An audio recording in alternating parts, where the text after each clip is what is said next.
+2 करना पड़ेगा। तो मैं क्या इंट्रोड्यूस करूंगा, 5 माइनस चार्जेस। लेटर क्या दिया, A, और कार्बन के आइटम्स कितने हैं, 3, तो मैं क्या 3A लिख सकता हूं कि नहीं। देखते हैं कि केमिकल इक्वेशन को कैसे बैलेंस किया जाता है, लेकिन उससे पहले हम केमिकल इक्वेशन को बैलेंस क्यों करते हैं, ताकि हम सेटिस्फाई कर सके किस चीज को, that is law of conservation of mass को, जो आपको क्या बताएगा केमिकल इक्वेशन में कि आपके रिएक्टेंट्स और प्रोडक्ट का मास क्या होना चाहिए, सेम होना चाहिए। भाई लॉ ऑफ कंजर्वेशन ऑफ मास आप पढ़ चुके हो, क्या पढ़ा है आपने पढ़ा है इसमें कि आपका मास ना तो डिस्ट्रॉय हो सकता है ना क्रिएट हो सकता है, ना आप मास को क्रिएट कर सकते हो ना डिस्ट्रॉय कर सकते हो। तो केमिकल इक्वेशन में क्योंकि हम रिएक्टेंट्स लिखते हैं और प्रोडक्ट्स लिखते हैं, तो हमारे पास रिएक्टेंट्स का जितना मास होगा प्रोडक्ट का भी उतना ही मास होना चाहिए। तो इसके लिए हमने एक थ्योरेटिकल मेथड यूज करते हैं, that is called balancing chemical equation, जिसे आज हम डिटेल से देखने वाले हैं। तो क्या देखने वाले हैं डिटेल से, that is balancing chemical equations, that is balancing chemical equations. समझते हो कि नहीं। तो हम क्यों इसको देखेंगे भाई, केमिकल इक्वेशन को बैलेंस क्यों करेंगे, ताकि हम सेटिस्फाई कर सके किस लॉ को, ताकि हम सेटिस्फाई कर सके law of conservation of mass को, law of conservation of mass को। इसलिए हम इसको क्या करते हैं, बैलेंस करते हैं, एक थ्योरेटिकल मेथड यूज करते हैं। अब केमिकल इक्वेशन को बैलेंस करने के बहुत सारे मेथड्स हैं, लेकिन जो सबसे 4 अहम इंपॉर्टेंट मेथड्स है उसे हम देखेंगे। तो आपके पास टोटल मेथड्स जिसे हम देखने वाले हैं किसी भी केमिकल इक्वेशन को बैलेंस करने के लिए, समझते हो कि नहीं। So what are the 4 methods. The first method is called your inspection method. जो फर्स्ट मेथड होगा वो आपका क्या कहलाएगा, that is your inspection method, या इससे आप क्या नाम देते हो, that is trial and error method, trial and error method. भाई आप ट्राई करोगे और आप काफी एरर शो करोगे फर्स्ट टाइम कोएफिशिएंट्स में, फिर मिटाओगे। तो इसलिए इन सिंपल इक्वेशंस के लिए हम क्या इस्तेमाल करते हैं, इंस्पेक्शन मेथड। समझते हो कि नहीं। अगर मैं एक एग्जांपल से शो कराऊं, भाई सबसे आसान एग्जांपल लेते हैं, दैट इज H2 + O2। ये आपको प्रोडक्ट में क्या देता है, दैट इज H2O, खानदानी प्रोडक्ट पानी। तो हमारे पास हाइड्रोजन और ऑक्सीजन जो कि रिएक्टेंट्स हैं, उनका प्रोडक्ट क्या होगा, दैट इज H2O, वाटर। तो इस लॉ को कंजर्व करने के लिए अब मैं क्या करूंगा, इंस्पेक्शन मेथड को इस्तेमाल करते हुए मैं क्या करूंगा, यहां लूंगा स्टोइकियोमेट्रिक कोएफिशिएंट्स। स्टोइकियोमेट्रिक कोएफिशिएंट को यूज करते हुए मैं इस इक्वेशन को क्या करूंगा, बैलेंस करूंगा, ताकि ये लॉ क्या हो सके, सेटिस्फाई हो सके। समझते हो कि नहीं। यहां पे जो आपके पास स्टोइकियोमेट्रिक सब्सक्रिप्ट्स दिए हुए हैं, इसे आपने नहीं छेड़ना। बैलेंस करते हुए स्टोइकियोमेट्रिक सब्सक्रिप्ट्स को आपने नहीं छेड़ना। आप सिर्फ एलिमेंट्स के या प्रोडक्ट ये जो कंपाउंड है आपके पास, रिएक्टेंट्स और प्रोडक्ट्स के शुरू में आप क्या लिखोगे, नंबर लिखोगे, ताकि मास क्या हो सके, बैलेंस हो सके। दरमियान में भी, किसी भी फार्मूले के दरमियान में भी आप नंबर नहीं लिख सकते, क्योंकि फार्मूला क्या हो जाएगा, डी नेचर होगा भाई, उसकी शेप बिगड़ जाएगी, वो फिर H2O रहेगा ही नहीं। समझते हो कि नहीं। तो सिर्फ आपने शुरू में नंबर लिखने हैं। तो स्टेप बाय स्टेप, हाइड्रोजन मेरे पास कितने हैं इस रिएक्टेंट में, यहां पे मेरे पास 2 एटम इसके यूज हो रहे हैं। यहां पे भी प्रोडक्ट में मेरे पास कितने एटम्स मिले मुझे, 2 इस्तेमाल किए, 2 मिले। ऑक्सीजन मैंने 2 इस्तेमाल किए, लेकिन मुझे मिला कितना, 1। यहां पे ऑक्सीजन का मास क्या है, बैलेंस नहीं है, इम्बैलेंस है। तो मैं इसको बैलेंस करूंगा। ऑक्सीजन मुझे अगर यहां पे 2 मैंने इस्तेमाल किए, तो मुझे चाहिए भी कितने, 2। सब्सक्रिप्ट में आप नहीं लिख सकते, दरमियान में भी नहीं लिख सकते, तो मैं ये 2 लिखूंगा शुरू में। ऑक्सीजन को मैंने 2 कर दिया, ये 2 दोनों का है, क्योंकि दोनों के सामने है ना। तो ऑक्सीजन 2 हो गया, यहां पे भी ऑक्सीजन 2, लेकिन इसका बैलेंस आउट हो गया हाइड्रोजन। ये जो आपके पास जो स्टोइकियोमेट्रिक कोएफिशिएंट आपने लगाया, ये इस सब्सक्रिप्ट के साथ क्या होगा, मल्टीप्लाई, 2 2 = 4। तो यहां प्रोडक्ट में मेरे पास हाइड्रोजन कितने हो गए, 4। तो यहां पे भी रिएक्टेंट्स में भी आपने इसको क्या करना है, 4 करना है। तो मैं 2 को किस नंबर से मल्टीप्लाई करूं कि 4 हो जाए, दैट इज 2। तो 2 को 2 से मल्टीप्लाई किया, 4। अब देखें 2 2 जा 4, हाइड्रोजन कितने हो गए 4, यहां पे भी hydrogen 2 into 2 that is 4, oxygen कितने हैं 2, यहां पे भी ऑक्सीजन क्या है 2। तो मेरे पास केमिकल इक्वेशन बैलेंस हो गया और ये लॉ क्या हो गया सेटिस्फाई। इसी को अगर मैं बैलेंस करूं कुछ इस तरीके से, भाई H2 प्लस O2, ये मेरे पास दे रहा था प्रोडक्ट H2O, हाइड्रोजन कितने थे 2, हाइड्रोजन कितने हैं प्रोडक्ट में 2, ऑक्सीजन यहां पे कितने हैं 2, यहां पे कितने हैं 1, तो मैं इसको क्या कर लूंगा, इस 2 को 1 कर लूंगा। तो 2 को 1 करने के लिए क्या करूंगा भाई, इसको आधा कर दूंगा, हाफ कर दूंगा। तो हाफ को हम मैथमेटिकल नंबर से कैसे लिखते हैं, दैट इज 1/2। भाई 1/2 क्या हो गया हाफ, हाइड्रोजन अब यहां पे क्या हो गया, पहले 2 एटम्स थे अब क्या हो गए 1, तो यहां पे भी 1 यहां पे भी 1। ये इक्वेशन आप ऐसे भी बैलेंस कर सकते हो यूजिंग इंस्पेक्शन मेथड। समझते हो कि नहीं। What about the second method, अगर आपके पास कोई कॉम्प्लेक्स केमिकल इक्वेशन है और वो इन्वॉल्व है किस में, रिडॉक्स रिएक्शन में, तो उसमें हम क्या लिखेंगे, उसके लिए हम कौन सा मेथड यूज करेंगे, that is the second method. Second method that is called what, that is oxidation number method. Oxidation number method, या इसे आप रिडॉक्स मेथड भी कह सकते हो। समझते हो कि नहीं। तो किन केमिकल इक्वेशंस में हम ये अप्लाई करेंगे, जो कि इन्वॉल्व है किस में, रिडॉक्स में। भाई जिन केमिकल इक्वेशन में ऑक्सीडेशन और रिडक्शन होगी वहां हम कौन सा मेथड यूज करेंगे, that is oxidation number method. ये बड़ा खानदानी मेथड है। कॉम्प्लेक्स केमिकल इक्वेशन के लिए हम क्या करते हैं, इसको लिखते हैं। समझते हो कि नहीं। तो आपके पास हम एग्जांपल लेके जाते हैं। हमारे पास है क्या एग्जांपल में, दैट इज अगर मैं आपके परमैंगनेट के साथ अगर मैं रिएक्ट करूं आयरन को विद ऑक्सीडेशन स्टेट 2+, तो मेरे पास जो प्रोडक्ट बन रहा है, प्रोडक्ट क्या है, that is iron 3+, oxidation state क्या हो गया, बढ़ गया। अब आते हैं इसके ऊपर और आपके पास मैंगनीज आयन। समझ आती है बात कि नहीं। भाई ऑक्सीजन क्या हो गया, उड़ गया, और यहां ऑक्सीडेशन नंबर बढ़ गया, तो यहां पे हो गई रिडक्शन, यहां पे क्या हो गई ऑक्सीडेशन। भाई क्या हुआ, गेन ऑफ ऑक्सीडेशन स्टेट में क्या हुआ, जिसे हम क्या कहेंगे ऑक्सीडेशन, और रिमूवल ऑफ ऑक्सीजन को हम क्या कहेंगे, दैट इज आपका रिडक्शन। ऑक्सीडेशन स्टेट यहां पे भी लिख लो। समझते हो कि नहीं। तो यहां पे जो फर्स्ट स्टेप आप यूज करोगे, इसके फर्स्ट स्टेप में आप क्या करोगे, आप लिखोगे इसके हाफ रिएक्शंस। इसको बड़ा गौर से समझिएगा, बड़ा खानदानी मेथड है। सबसे पहले आपने इस केमिकल इक्वेशन के हाफ रिएक्शंस लिखने हैं, यानी आप इस केमिकल इक्वेशन को डिवाइड करोगे 2 हिस्सों में, किस में, ऑक्सीडेशन में एंड रिडक्शन में। तो सबसे पहले आप हाईलाइट करोगे क्या, दैट इज योर ऑक्सीडेशन। तो आप बताएं कि यहां पे आपके पास ऑक्सीडेशन क्या कहां हो रही है, दैट इज आयरन जिसका ऑक्सीडेशन स्टेट +2 था, वो क्या हुआ, प्रोडक्ट में चेंज हुआ +3 में, यानी इसने एक इलेक्ट्रॉन क्या कर दिया, रिलीज किया, एक और इलेक्ट्रॉन इससे निकला।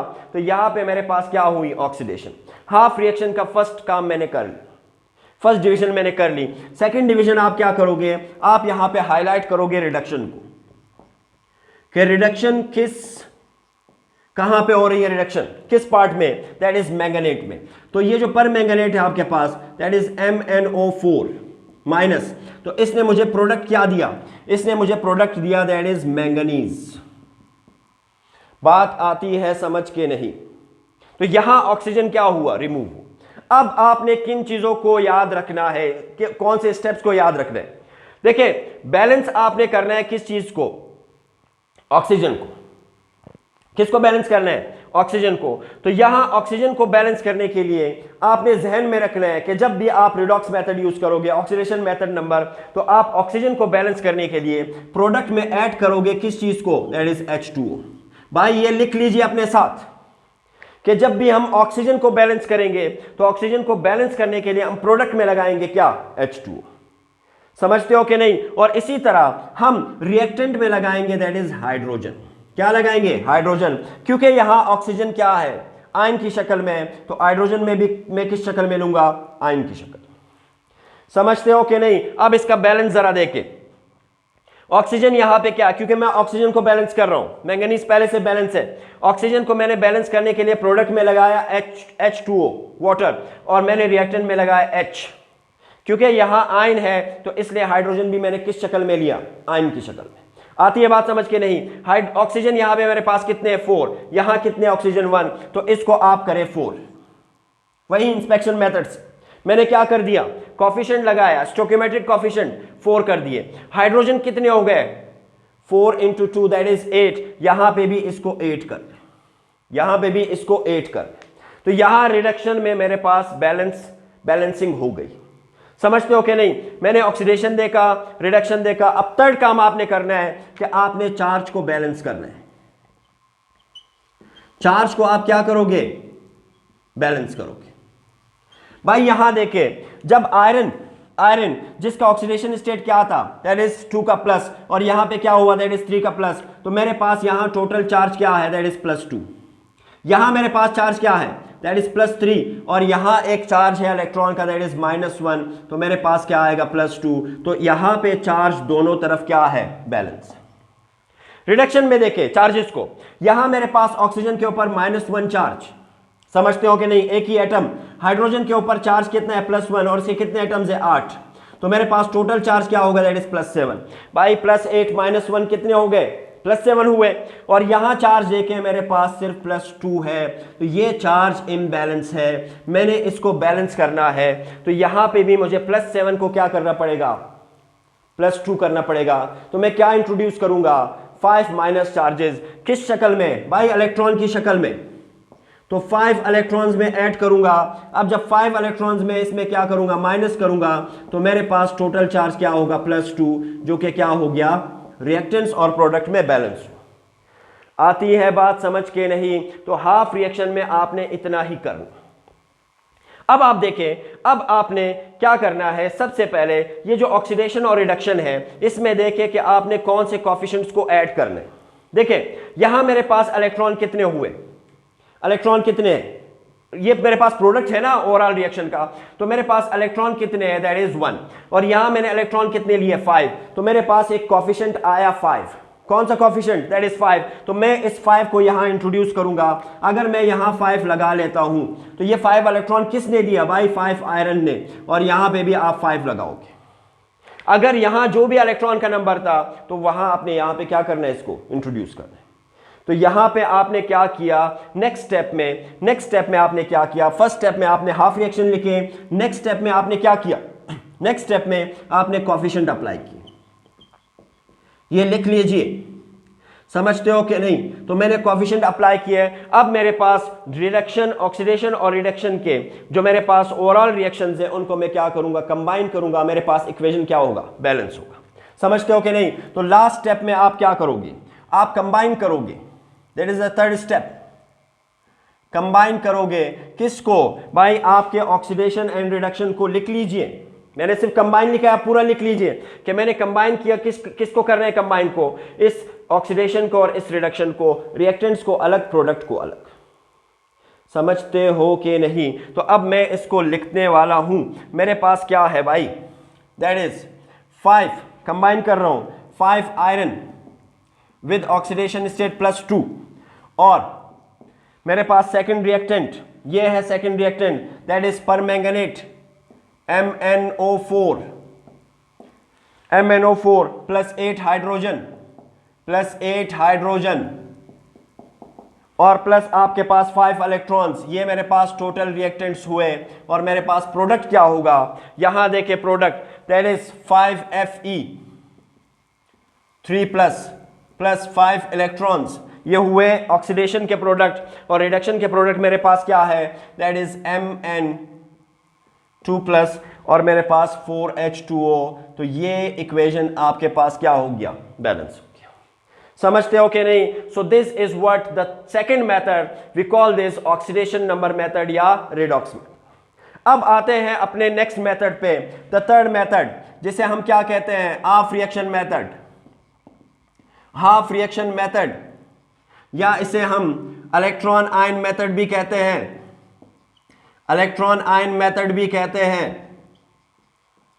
भाई अगर मैं इस रिएक्शन को यहां से लूं, इस रिएक्शन को हाफ रिएक्शन जो मैंने प्रोसेस लिखा है, तो मैं इसे क्या कहूंगा, हाफ रिएक्शन मेथड। तो हाफ रिएक्शन मेथड भी आपके पास क्या है, this is oxidation number method. समझते हो कि नहीं? तो जहां से मैंने रिएक्शन को हाफ किया, यहां से मैं इसको इलेक्ट्रॉन आयन मेथड या हाफ रिएक्शन मेथड भी कह सकता हूं। समझते हो कि नहीं? What about the fourth one? The fourth one एक और खानदानी मेथड, दैट खानदानी मेथड इज कॉल्ड क्या? That is your algebraic method. That is your algebraic method. ये जो अलजेब्रिक मेथड है इसे आप मैट्रिक्स मेथड भी कह सकते हो, मैट्रिक्स मेथड भी कह सकते हो। समझते हो कि नहीं? मैट्रिक्स मेथड भी कह सकते हो। हम इसको एग्जांपल से देखेंगे और इसके तमाम स्टेप्स देखते हैं। लेट सपोज हम एग्जांपल लेते हैं किस चीज की? दैट इज हम कंबस्शन करेंगे, लेट सपोज आपके प्रोपेन की। भाई प्रोपेन की मैं कंबस्शन कर रहा हूं तो मेरे पास प्रोडक्ट में क्या मिल रहा है? That is CO2 plus H2O।